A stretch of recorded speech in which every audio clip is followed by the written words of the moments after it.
Agir com fé é essencial para se agradar a Deus. Receba agora a palavra de fé e encorajamento ministrada pelo presidente da Convenção Geral das Assembleias de Deus no Brasil, pastor José Wellington Bezerra da Costa. Eu desejo cumprimentar os nossos queridos irmãos e os nossos muitos telespectadores com a paz do Senhor.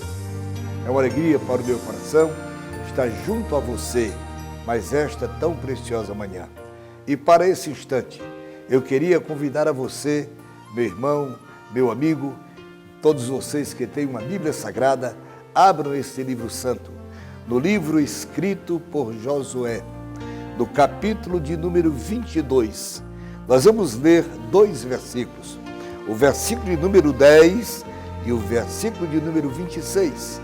Assim está escrito, verso 10. E, vindo eles aos limites do Jordão, que estão na terra de Canaã, ali os filhos de Ruben e os filhos de Gade e a meia tribo de Manassés edificaram um altar junto ao Jordão, um altar de grande aparência. Versículo de número 26. Pelo que dissemos, façamos agora e nos edifiquemos um altar, não para holocausto, nem para sacrifício. Meus queridos, esse texto sagrado nos traz ao conhecimento de um momento histórico na vida do povo de Israel. Eles estavam já de posse da terra prometida e o líder Josué, tendo obedecido às orientações já traçadas por Moisés, que foi o líder passado, e houve um consenso para que 2,5 tribos de Israel, a tribo de Ruben, a tribo de Gade e meia tribo de Manassés, se edificassem antes da passagem do Rio Jordão. Porém agora, todos eles já estavam cada um de posse do seu quinhão. As 2,5 tribos já estavam também estabelecidas e o texto nos conta que houve uma ideia para se edificar um altar. Quando nós falamos em altar na Bíblia, nós compreendemos que o altar foi um lugar onde o Senhor Deus recebia dos homens um sacrifício e um momento de adoração. É bom lembrar que o primeiro homem que erigiu um altar, o primeiro homem que construiu um altar foi Noé, quando ele saiu da arca após o dilúvio. Noé compreendia que ele tinha a responsabilidade, junto com a sua família, de povoar toda a terra. E para aquele instante, ele compreendeu que precisava edificar um altar para adorar a Deus, oferecer um holocausto ao Senhor e receber de Deus, com certeza, orientação para os seus passos. Pois bem, a Bíblia nos conta que, em sequência, o segundo homem a oferecer o altar a Deus, a construir altar, foi Abraão. Ele construiu primeiro em Siquém e depois seguiu construindo outros altares. Abraão compreendia que, na caminhada que ele fazia em direção à terra que o Senhor Deus lhe prometeu, ele precisava de estar em pleno contato com Deus, porque o altar, na verdade, é um lugar escolhido pelo homem e determinado por Deus para que os homens tenham uma oportunidade de se aproximar de Deus, de ter um colóquio muito afetivo com o Senhor. Pois bem, o altar, na época do Velho Testamento, havia um altar onde se oferecia um holocausto, um sacrifício a Deus, e para que aquilo se efetivasse, precisava do altar de lenha, precisava ter uma vítima, um cordeiro a ser oferecido, e precisava que houvesse também fogo para que ele fosse oferecido a Deus. Pois bem, mas no texto que nós lemos, nos diz a palavra do Senhor que a tribo de Gade, de Ruben e a meia tribo de Manassés, eles construíram um altar, mas um altar somente para a tradição, um altar vamos usar assim a linguagem de hoje, um altar de mentirinha, um altar de fazer de conta. Porque ele era grande, a Bíblia diz que ele era bonito, tinha uma grande aparência, mas não tinha finalidade para si. Ali não se oferecia holocausto, ali não se tinha fogo, ali não tinha um cordeiro. Então era um altar somente de fachada. Quando eu estava lendo esse texto, meus irmãos e meus amigos, eu comecei a pensar. Nós acabamos de tomar conhecimento que os evangelhos do Brasil estão em plena ascendência. Glória a Deus por isso, pelo crescimento dos evangelhos e especialmente da Assembleia de Deus.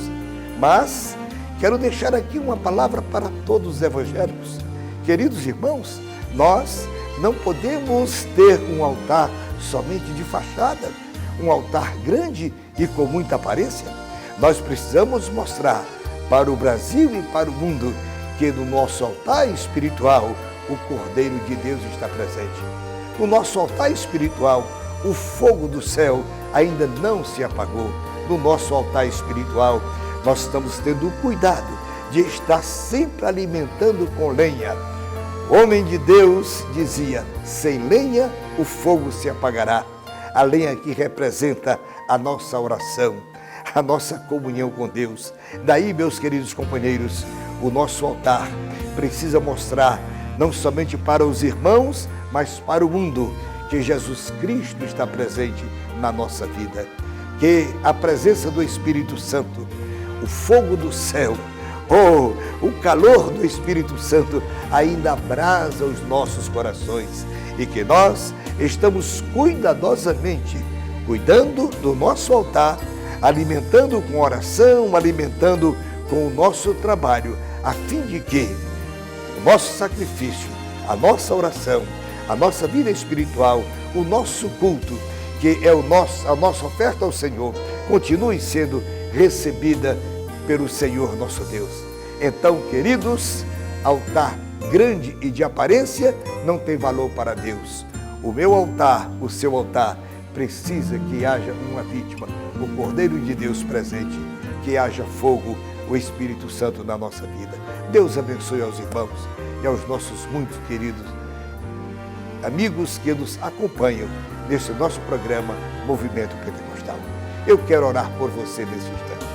Amado Jesus, meu querido Salvador, eu tenho falado sobre a nossa vida espiritual, o nosso altar, Senhor. Abençoa-nos de tal maneira que o Senhor esteja sempre presente na nossa vida, que nunca falte, ó Senhor, o fogo do Espírito Santo nos nossos corações, que a unção do céu seja presente em cada instante da nossa vida. Pai, que haja no coração de todos os evangélicos, especialmente os nossos irmãos da Assembleia de Deus, esse desejo ardente de manter o fogo aceso para que no altar jamais venha se apagar. Senhor, é o que eu te peço, em nome de Jesus. Amém. A palavra de Deus guia cada um de nós a perceber que o propósito de Deus é que sejamos abundantes em toda a obra.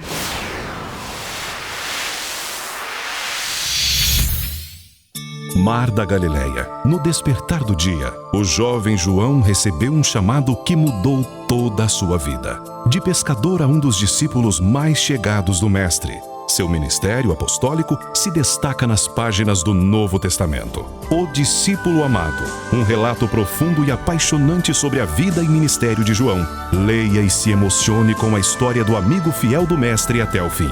O Discípulo Amado, um produto com a qualidade CPAD. Algumas palavras do texto bíblico, quando traduzidas para o português, perdem parte do seu significado original. Para auxiliar nesse problema, chegou a Bíblia de Estudo Palavras-Chave Hebraico e Grego. São diversos recursos que tornam esta obra inigualável em sua categoria. Notas do texto, Dicionário de Strong Hebraico e Grego, comentários exegéticos adicionais, nova edição Almeida, revista e corrigida, introdução a cada livro da Bíblia, auxílios léxicos e gramaticais das palavras do Antigo e Novo Testamento e códigos das palavras-chave no texto bíblico. Bíblia de Estudo Palavras-Chave Hebraico e Grego. Um produto com a qualidade CPAD.